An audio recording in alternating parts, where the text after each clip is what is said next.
한번 따라합시다. 하나님의 직분을 귀히 여기라.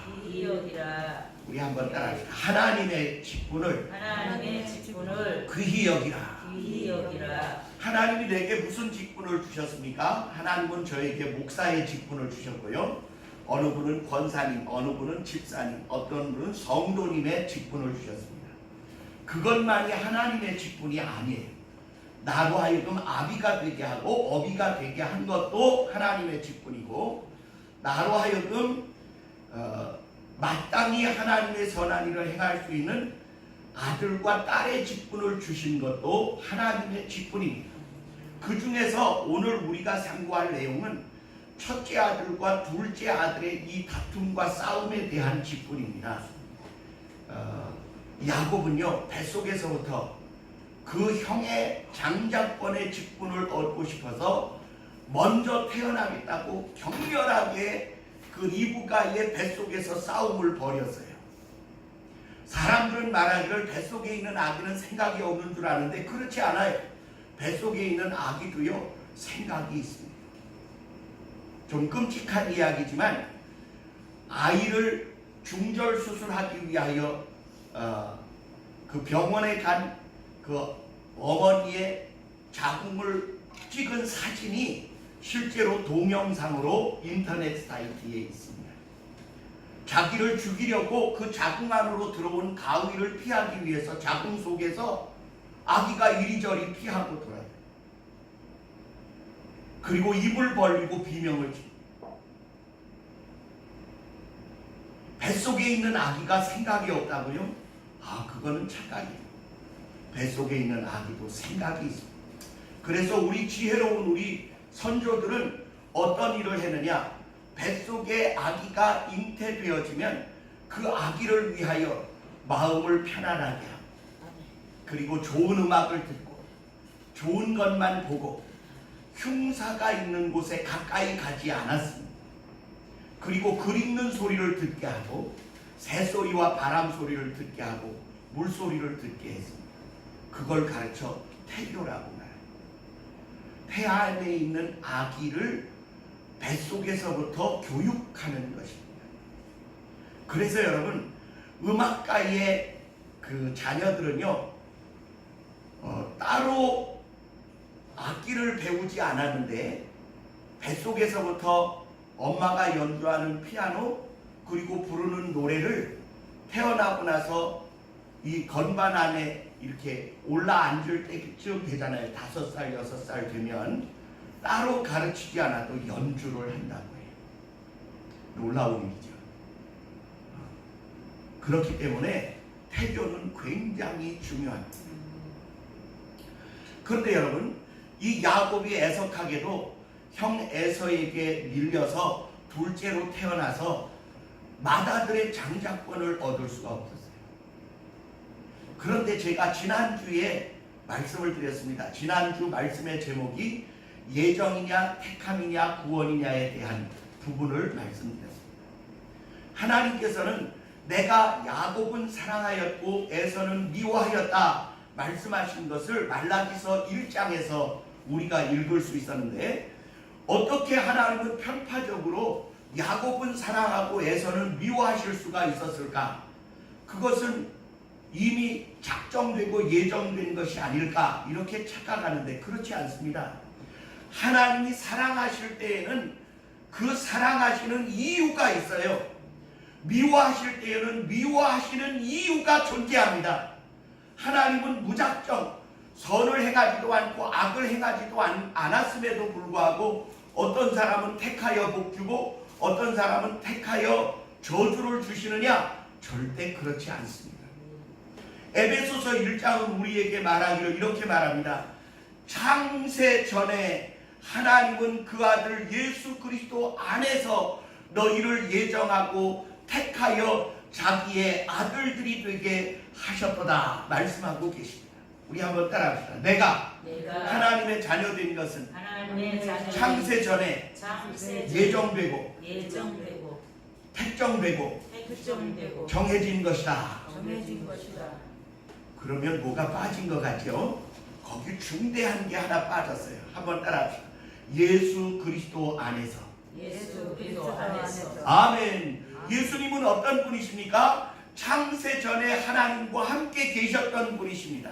그래서 하나님은 모든 계획, 이 창조의 계획 속에 장차 세상의 구원자로 보내실 내 아들 예수 그리스도를 존귀히 여기고 그의 사랑을 받아들여 그 사랑을 실천하기로 결심하는 예수 그리스도 안에 들어오는 자들을 예정하시고 택정하시고 구원하시기로 작정하셨다고 성경은 밝히고 있습니다. 한번 따라합시다. 예수님은 주전 영년에 오신 게 아니라 이 세상을 창조하시기 전에 하나님과 함께 계셨다. 아멘. 그래서 여러분 잘 보세요. 요한복음 1장이 이렇게 표현합니다. 1장 1절 태초에 하나님이 천지를 창조하시리라. 이 말씀이 하나님과 같이 계셨음에 이 말씀은 곧 하나님이시니라. 14절 이 말씀이 육신을 입어 우리 가운데 오셨음에 우리가 그 영광을 보니 아버지의 은혜와 진리가 충만하더라. 이렇게 기록하고 있어요. 그러니까 여러분 예수님은 우리가 아는 4대 성인 중에 하나가 아니고요. 한번 따라합시다. 예수님은 하나님 그 자신이시다. 아멘. 그래서 사람에게는 과거, 현재, 미래가 존재하지만 하나님에게는 과거, 현재, 미래가 따로 계시지 않아요. 믿으시면 아멘. 그래서 히브리서 13장 8절로 가니까 따라합시다. 예수 그리스도는 어제나 오늘이나 영원토록 동일하시리라. 아멘. 그게 무슨 뜻이냐 하면 이렇습니다. 사람은 이렇게 역사를 이렇게 봐요. 과거, 현재, 미래 이렇게 봐요. 그런데 여러분 우리가 예수님을 이렇게 보면 안 돼요. 우리가 예수님을 이렇게 과거, 현재, 미래로 보는 게 아니라 성경이 지금 에베소서 1장을 통해 우리에게 말씀하시는 내용은 잘 보세요. 이렇게 보는 거예요. 그러면 여러분 펜이 길게 보여요? 동그랗게 보여요? 동그랗게 보이죠. 왜 이렇게 보느냐? 과거, 현재, 미래가 하나님 안에서는 하나로 뭉쳐져 있는 줄 믿습니다. 아멘.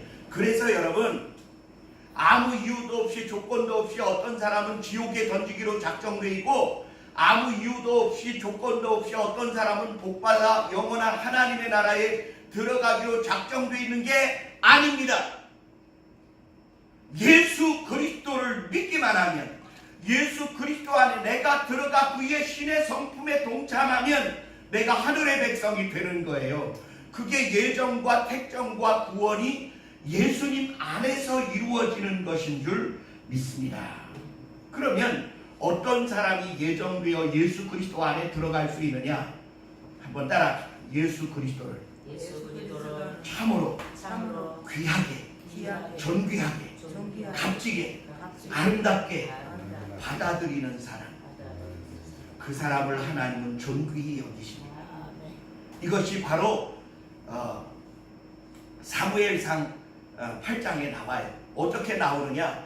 나를 존중히 여기는 자를 내가 존중히 여기고 나를 멸시하는 자를 내가 경멸히 여기리라고 말씀하십니다. 한번 따라합시다. 하나님, 제가 주님을 존중히 여깁니다.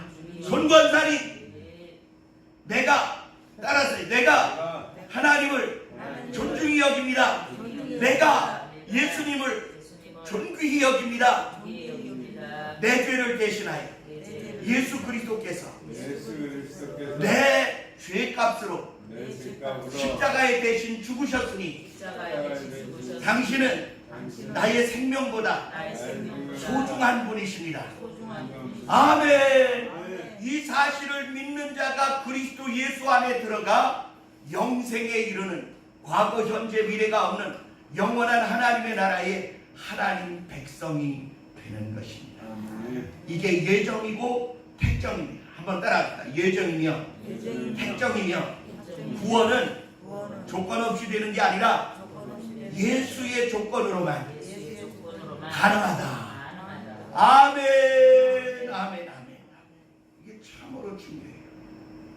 이게 지난주 설교입니다. 예정이냐 택정이냐 구원이냐 이 모든 것은 예수 그리스도 안에 있을 때 예정되고 택정되고 구원되어진다. 그렇게 말씀드렸습니다.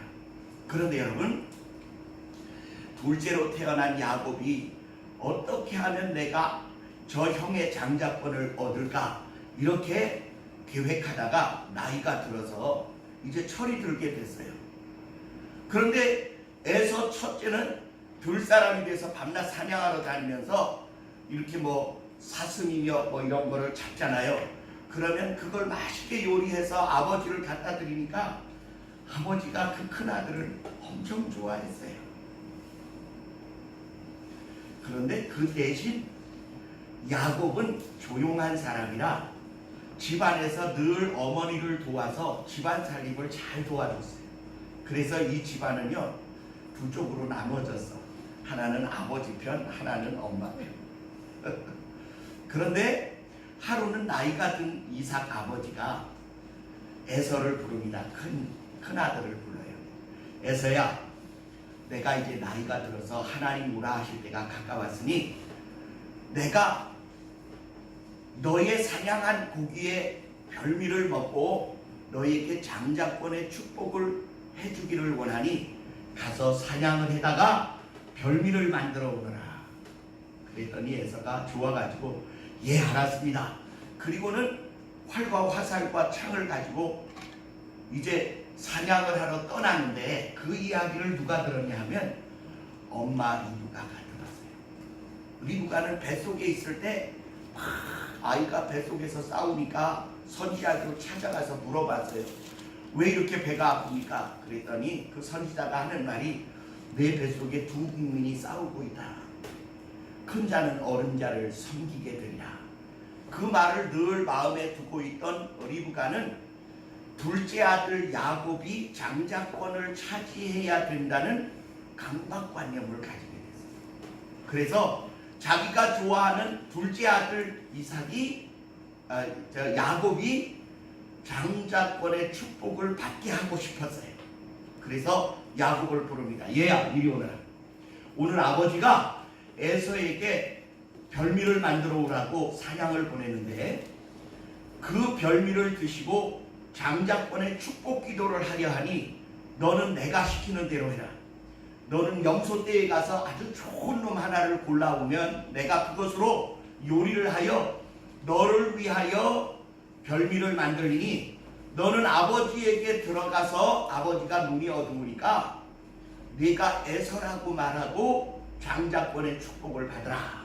그러니까 야곱이 이렇게 말해요. 어머니, 형은 털 사람이고 나는 매끈매끈한 사람인데 장자권의 축복을 받으러 들어갔다가 들키면 장자권은 고사하고 축복은 고사하고 저주를 받을까 하오니 나 무서워서 그렇게 못하겠습니다. 그랬더니 리브가가 뭐라고 말하냐면 내가 도와준대잖냐. 그래서 털을 가져다가 손등에 그리고 목덜미에 꾸미고 이제 별미를 만들어서 들어가서 내가 에서라고 말하고 장자권의 축복을 받아라. 그러니까 두렵고 떨리는 마음으로 어머니가 시키는 대로 이제 털을 이렇게 손등과 목덜미에 두르고는 별미를 가지고 아버지 그러고 들어갑니다. 그러니까 너 누구냐? 그러니까 저 에서입니다. 그래 어떻게 벌써 왔느냐? 그러니까 하나님이 나로 사냥감을 순적히 만나게 해서 왔습니다. 그래? 이리 들어오너라. 그래 놓고는 이리 가까이 와라. 너 에서 맞냐? 그러니까 얘 에서입니다. 그래 목소리는 야곱인데 이리 가까이 오너라. 그러더니 목덜미도 만지고 손등도 이렇게 만지더니 이상하다. 목소리는 야곱인데 에서라고 하네. 그런데 맛있는 별미 냄새는 자꾸 들어오고 그리고 어머니가 그를 들여보낼 때 에서의 옷을 덧입혀서 들여보냈기 때문에 냄새를 맡아보니까 에서 냄새가 나죠. 여러분 남자에게서 특유의 냄새가 납니다. 우리 이따가 태호나 우리 우리 백형제 가서 냄새 맡아보세요. 남자 특유의 냄새가 나요. 그런데 그 냄새가 또 각각 달라요. 자, 그런데 옷에서 나는 에서의 냄새 그리고 별 위에서 나는 냄새로 인하여 분간을 못하고 이리 오너라 그러더니 축복을 하기 시작합니다.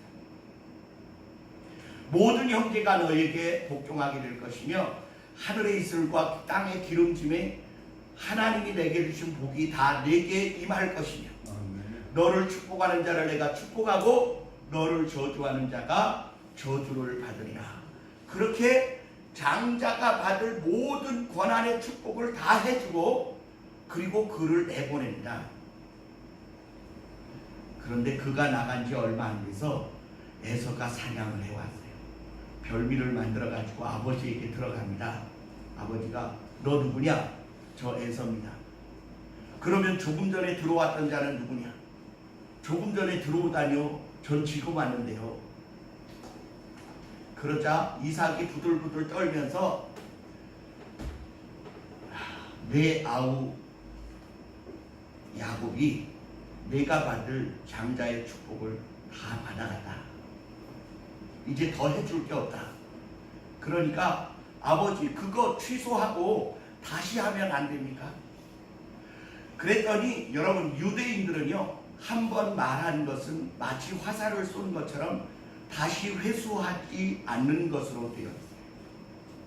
그래서 막 방성대곡을 하며 내게 다시 축복을 해달라. 그러니까 그렇게는 할 수 없고 너는 칼을 의지하고 살 것이며 내 동생의 종이 될 것이며 그리고 내가 그 멍에를 버는 날에는 떨치고 일어서리라. 이런 말씀을 해요.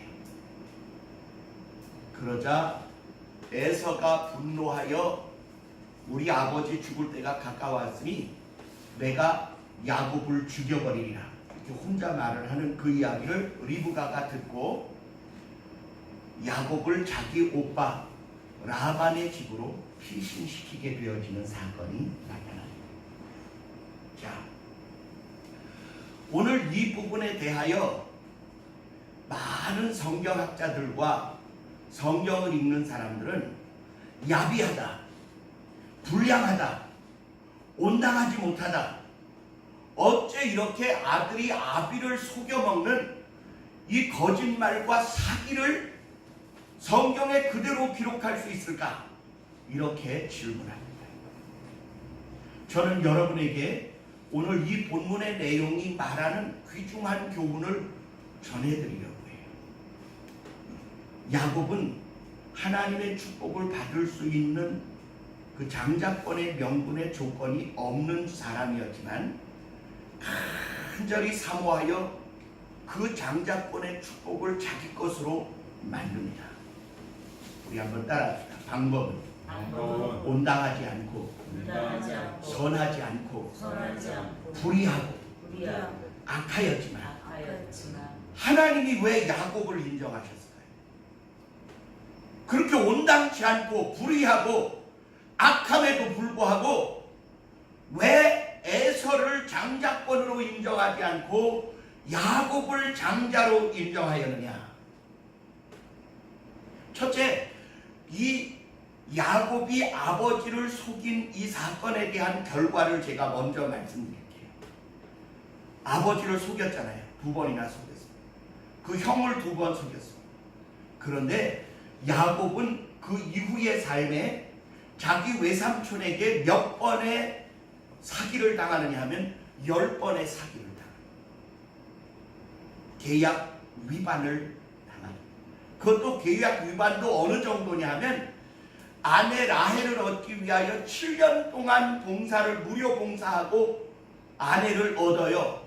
그런데 자고 일어나서 보니까 라헬이 아니고 별로 안 사랑하는 큰딸 라헬이 레아가 자기 옆에 누워있는 거예요. 그래서 외삼촌에게 쫓아가서 이거 부당하다 그렇게 말하니까 우리 이 지방에는 첫째를 놔두고 둘째를 보내는 법이 없다. 7일을 기다렸다가 라헬과 합방을 한 후에 7년을 더 봉사하면 내가 작은 딸을 너에게 시집 보내리라. 세상에 신부를 바꿔치기 당하는 아픔을 겪어요. 그리고 나서 계약 위반을 8번이나 당해요. 뿐만 아니라 자기 아들들 10명에게 11번째 아들 요셉이 짐승에게 찢겨 죽였다고 피 묻은 옷을, 채색 옷을 가져다가 주므로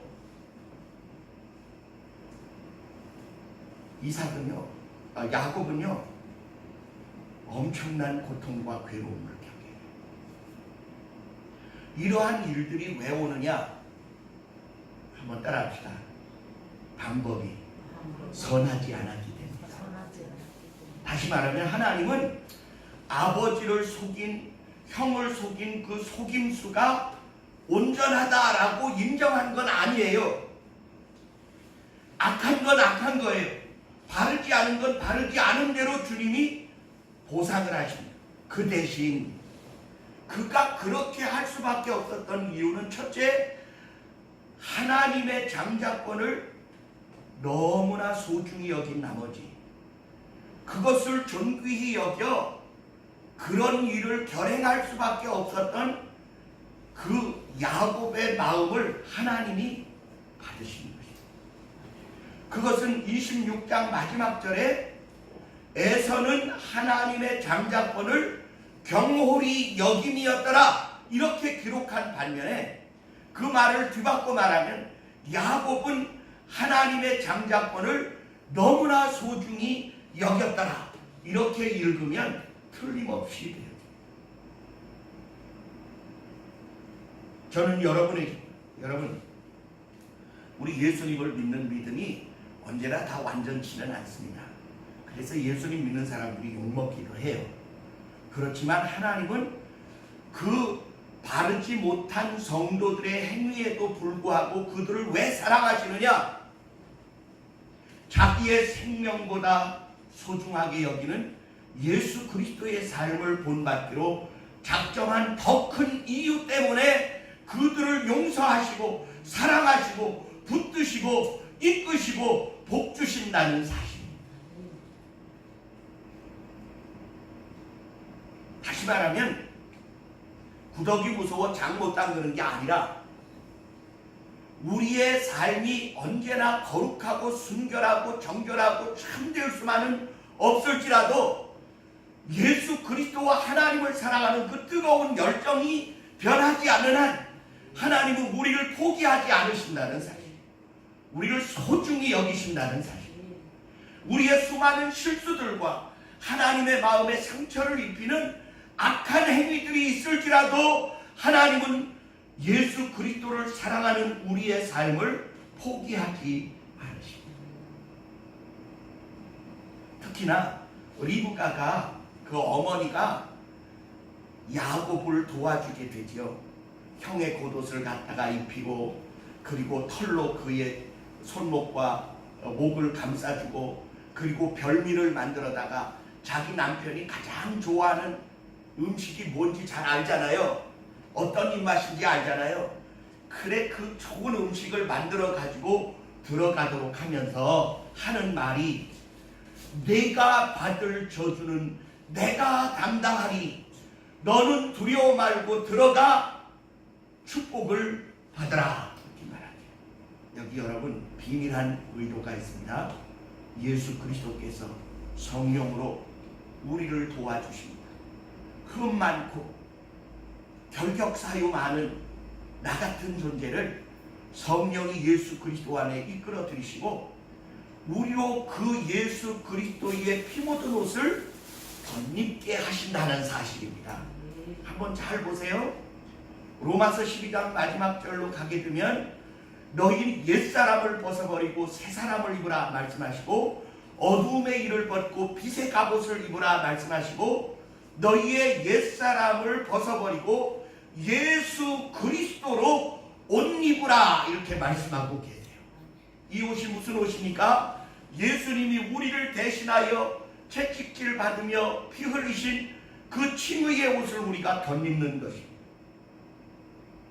우리가 받아야 할 고난을 리브가가 야곱을 대신하여 받겠다고 말하는 그 고난을 예수님이 우리가 받아야 할 수치와 멸시와 저주와 고난을 감당하시고 자기가 이루신 칭의의 옷을 우리에게 입혀주셨다는 사실. 고린도전서 9장에 가면 바울이라는 사람이 있어요. 이 사람이 이전에 사울이었을 때 예수님을 믿는 사람들을 때리고 죽이는 일에 앞장섰던 사람이었어요. 그야말로 예수님의 제자로서는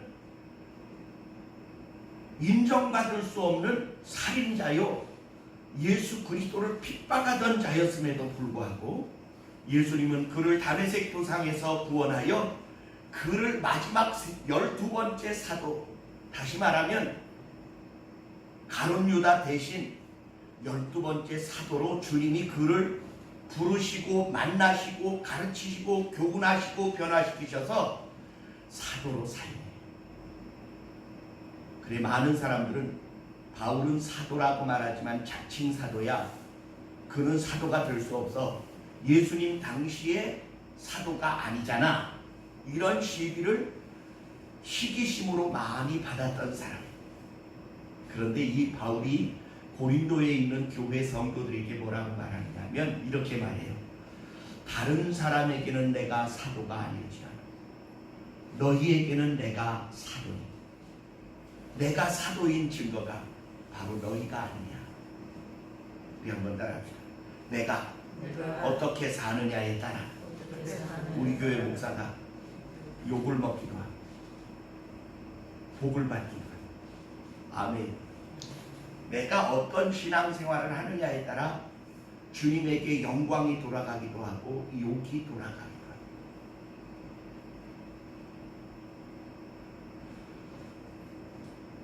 제가 그 이야기 했지요. 대물림 되어주는 축복과 저주. 내가 어떻게 사느냐에 따라 하나님이 내게 주신 복이 내 자손에게 끼쳐지기도 하고, 내가 세상에 대하여 어떻게 사느냐에 따라 내가 저지른 범죄와 실수가 내 자녀에 대해까지 그 해악이 끼쳐질 수 있다라고 배웠습니다.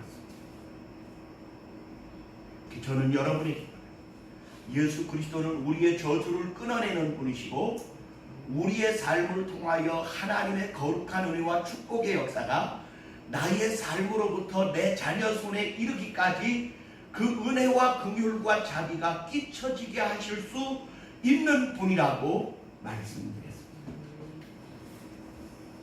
우리 옆에 있는 분에게 인사하십시다. 당신을 축복합니다. 여러분을 축복하는 자를 하나님이 축복하시겠다고 했어요. 당신을 축복합니다. 아멘. 우리는 그 장자권의 축복이 우리에게 왔어요. 어떻게 왔느냐? 예수 그리스도의 피 흘리심으로 우리가 그 하나님의 아들들이 되게 하십니다. 그래서 우리가 하늘나라를 상속받게 하십니다. 한번 따라합시다. 예수 그리스도를 구세주로 영접한 자는 하나님의 장자권이 그 사람에게 부여된 것이니라. 아멘. 한번 따라합시다. 나에게 축복권이 예수로부터 왔다. 아멘. 나를 축복하는 자를 하나님이 그를 축복하실 것이고 나를 저주하는 자를 하나님이 그를 저주하실 것입니다. 얼마나 놀라운 일입니까? 저는 여러분이 보다 많은 축복과 은혜를 이웃에게 베풀어 나누어주는 하나님의 특별한 성도가 되기를 주의 이름으로 축원합니다. 그래서 여러분, 우리가 예수님 안에 예수님 있잖아요. 그러면 우리 성대로부터 내려오던 온갖 악한 저주들이 내 삶의 변형으로부터 끊어져요.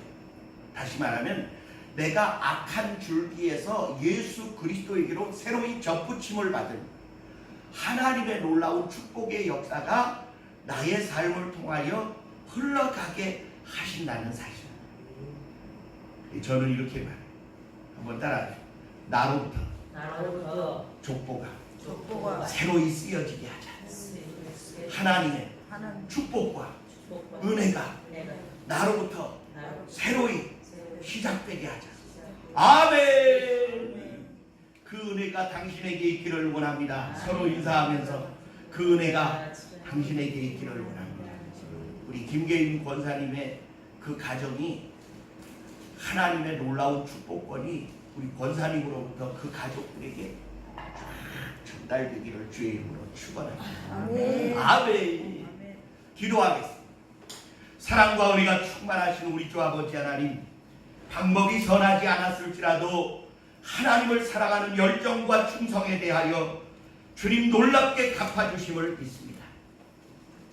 바울이 사울이었을 때 스데반을 돌로 쳐 죽이는 끔찍한 살인범이었으며 그 책임을 자기가 담당하겠다고 약속하였을지라도 예수님은 그를 자기의 사람으로 부르시고 변화시켜 생명을 증거하는 복음 증거의 사도로 삼으신 것이 그 놀라운 은혜와 축복의 결과인 줄 믿습니다.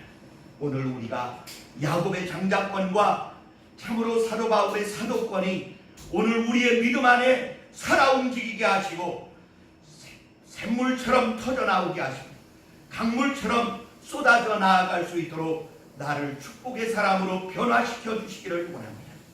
예수 그리스도의 피 흘리시고 죽으신 사건이 나의 생명의 놀라운 변화의 사건이 되어지고 하나님의 창세전에 예정되고 택정되고 구원되어진 사건 가운데 나를 머물러 있게 한 그 은혜가 내 삶에서 살아 움직이게 하여 주옵소서. 오늘 들은 말씀을 잊어버리지 아니하게 하시며 예수 그리스도 안에서 행하는 참된 믿음의 사람들이 되어지게 도와주시다. 하나님의 놀라운 축복과 형통함의 은혜가 우리의 삶에 나타나게 하여 주시옵소서. 믿사오며 우리 구주 예수님 이름으로 기도하옵나이다. 아멘.